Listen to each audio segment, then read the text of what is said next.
Do you ever wonder if everyone's talking about something, or if it's just that you're talking about it so much that through the power of algorithms and echoes, it's all boomeranged back at you? So you can't tell if people actually are excited about the thing that you're talking about, or just you're screaming in a room with a bed and a bookshelf to an audience of one.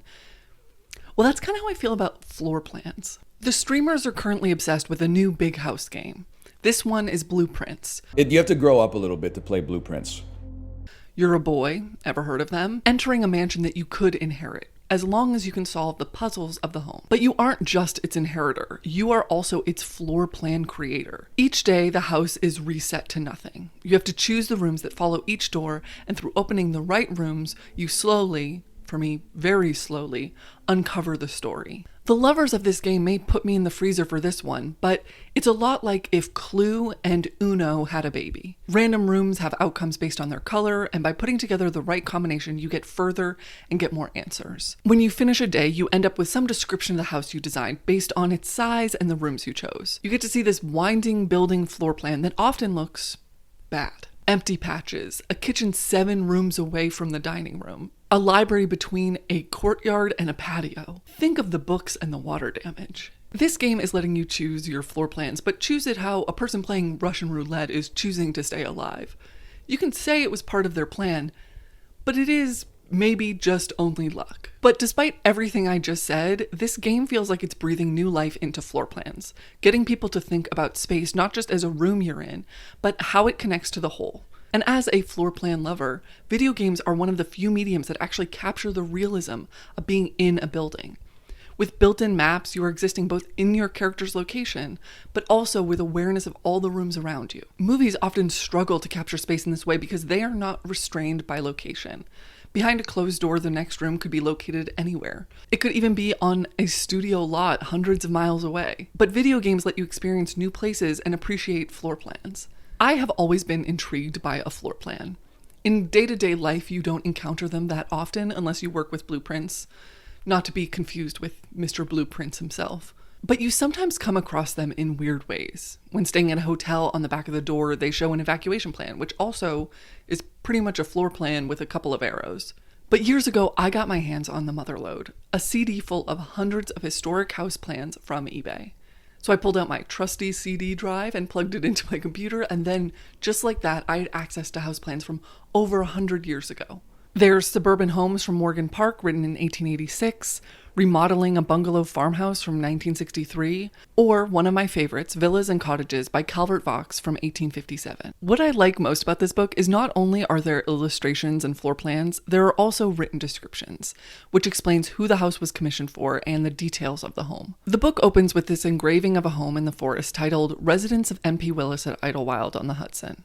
Below the engraving, you can see the principal floor plan, containing a drawing room, library, bedroom, and a dining room next to a staircase to the kitchen below. There are bay windows and porches and verandas. This home was built with a view of the Hudson River in New York, in what is now Cornwall-on-Hudson, not to be confused with Croton-on-Hudson, and not to be further confused with Kendra-on-Hudson. But it's clear in reading the pages about this house that the writing is not geared towards builders or architects. This is geared towards people who are fantasizing about a new home. It begins with this sweeping description of the location, then a comparison between the Rhine and the Hudson. We sometimes hear a regret that the shores of the Hudson are deficient in interesting buildings, and that the lack of poetic association that cling to the Rhine, with its 1,000 picturesque old ruins. This is perhaps true, but if so, it might easily be remedied if the poetic spirit were encouraged to be active in the life and not passively dependent on the memory, for picturesque and artistic beauty belong to whoever can realize them. Even the homeowner chimes in with a poetic soliloquy on how the outdoors should never be owned. To fence out a genial eye from any corner of the earth which nature has lovingly touched with her pencil, which never repeats itself, to shut up a glen or a waterfall for one man's exclusive knowing or enjoying, to lock up trees and glades, shady paths and haunts among rivulets, would be an embezzlement by one man of God's gift to all. A capitalist might as well curtain off a star, or have the monopoly of an hour. Doors may lock, but outdoors is a freehold to feet and eyes. By the time you get to the actual description of the house, you might have forgotten that we were talking about a house to begin with. This is when we get to the details of the floor plan. that first floor bedroom and the dining room were swapped to take advantage of the afternoon sun, that a bay window was removed from the library due to budgetary constraints. It details 5 bedrooms on the second floor and then describes the livable attic with servants' quarters on the third. As the roof is of a high pitch and a large flat is designed on the top, connecting the various ridges, the attic is roomy and provides several available spare bedrooms besides what are necessary for the use of servants. And the free, uninterrupted uppermost hall, being cheerfully lighted and well ventilated, offers an available playroom for children. After reading these descriptions, you get a better idea of who these homes were often intended for. Wealthy families who would have servants. N.P. Willis was a writer, but not just any writer. He was considered one of the highest paid magazine writers, earning $100 per article and $4,800 a year. That number seems in line with today, but keep in mind, it was 1842. So these were the homes of the wealthy. But when you follow the history of houseplans, you can see that they evolve. And clearly they evolve a lot of times because I have a CD with hundreds of houseplans. In the United States, these books originated as a country builder's assistant. Asher Benjamin was taking the design concept of James Gibbs, who we talked about in the Notebook video, and adjusting them to the size and specifications of New England. These books don't explain how to build this style, but instead are giving builders insight on design and details of classic buildings. But those books aren't meant for you and me. These are figures to help carpenters understand the proportions of a column or a Palladian window. It's not intended for us to get inspired for our next house. But that book by Calvert Vaux, the one detailing Idlewild, was part of a new generation of houseplans. That book was in memory of the man who popularized the style, Andrew Jackson Downing. He and Calvert Vaux were brief partners. Calvert was the trained architect, Andrew was the conceptual architect. Andrew was 36 when he died in a steamship accident, but in the years before, he had popularized the picturesque movement in the United States. His father was a wheelwright and later went on to own a nursery. Andrew would follow in his father's footsteps, but he became more interested in landscape design and began writing on the topic, with a special interest in a style that stepped far away from any geometric landscapes, instead focusing on appreciating the natural elements. When he described this idea in his first book from 1841, a treatise on the theory and practice of landscape gardening, he emphasized the importance of not altering too much. In a multitude of examples in the United States, the grounds of places to be improved as country residences have already a considerable degree of natural beauty, in scattered groups and thickets of trees, for the destruction of which no theory of art will apologize. The art of landscape gardening in these instances will be displayed in adding to the natural beauties already existing. Although this book is focused on trees and shrubs, the larger discussion is how it connects to the landscape of a house.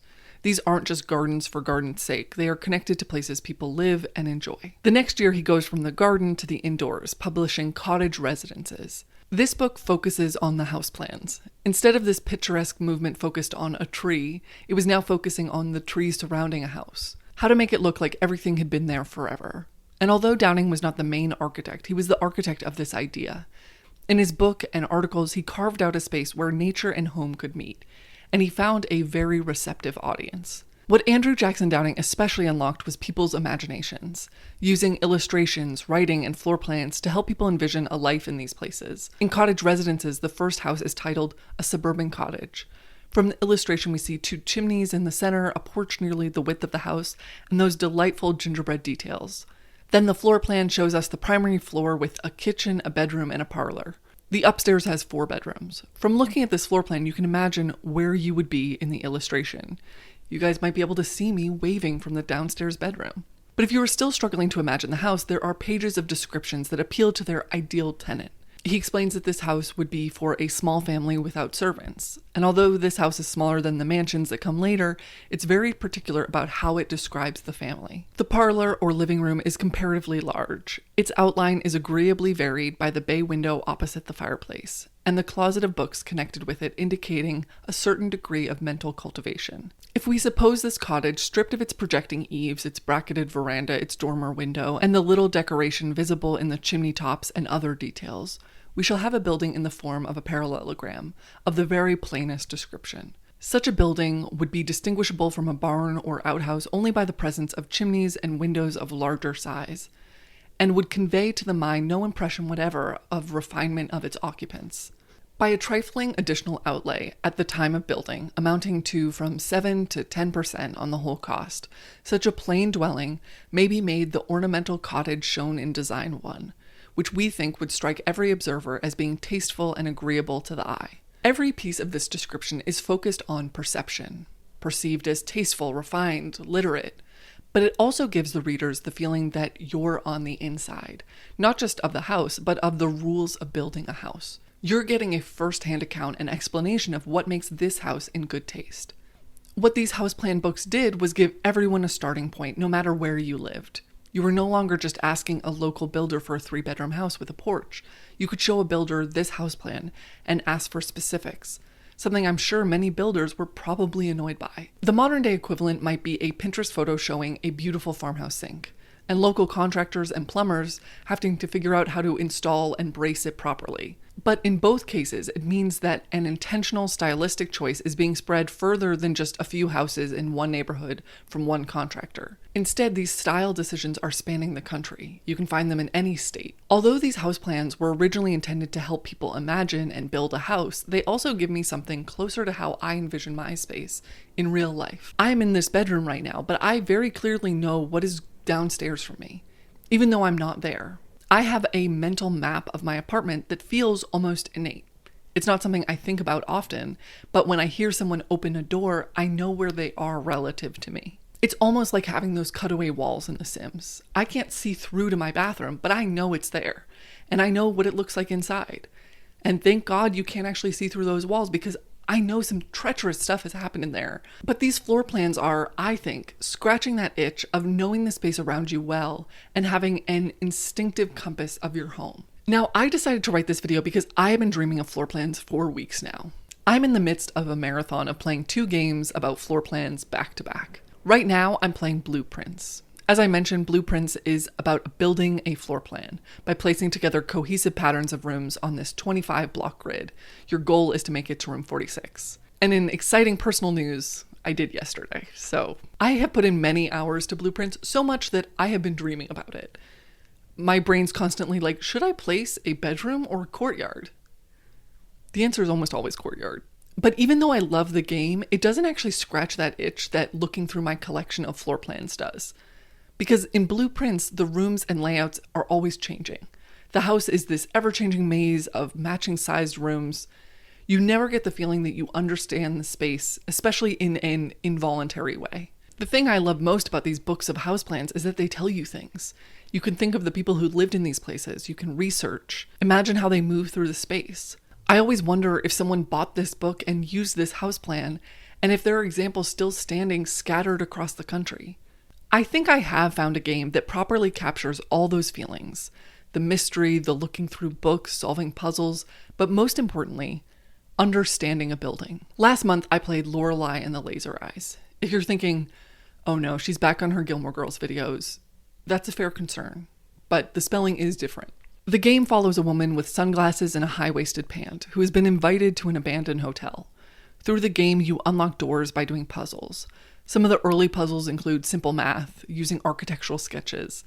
Lorelei conveniently has a photographic memory, so you can easily find reference materials when you're on your journey. But the best part of this game is that you do not know what's behind every door.